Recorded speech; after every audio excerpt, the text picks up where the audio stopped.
Dili na karon sa mga uri ng walang kakayahan sa pag-aayuno. Kani dito sa mga topic. Ang dili kaya mag-fasting, duha ka klase. Duha ka klase ang dili kaya mag-fasting. Ang una, pansamantala. Meaning, dili niya kaya, pero temporary lang. Na inuabot nga panahon niya, makaya na niya.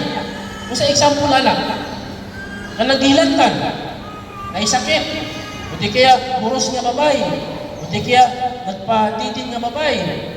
Mula sa mga pansamantala, gihilantan, o guban pa nga mga sakit, nga pwede mawala. Ikaduha,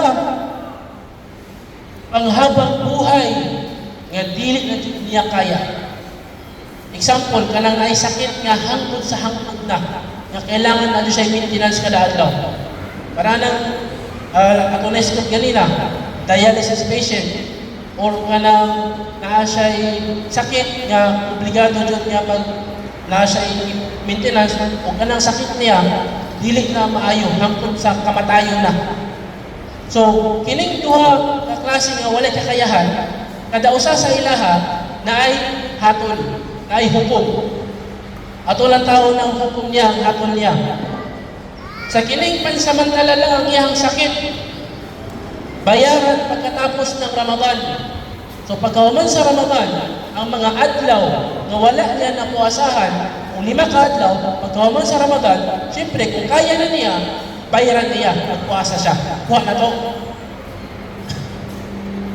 Ang hatol sa panghabang buhay nga sakit, magpakain ng isang tao sa bawat araw na hindi na pag-ayunuhan. So, dili obligado sa iyang magpuasa, hindi niya kaya. Bisa pag mahuman ng Ramadan, hindi siya makapuasa. Magpakaon na lang siya. So, kung pila ka adlaw ang wala niya napuasahan, maupod ang kadaghanon sa mga tao na iyang pakanon.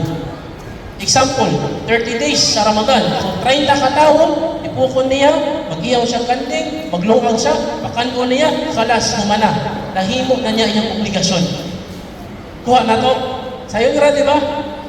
Sayon ra, alhamdulillah. Ay.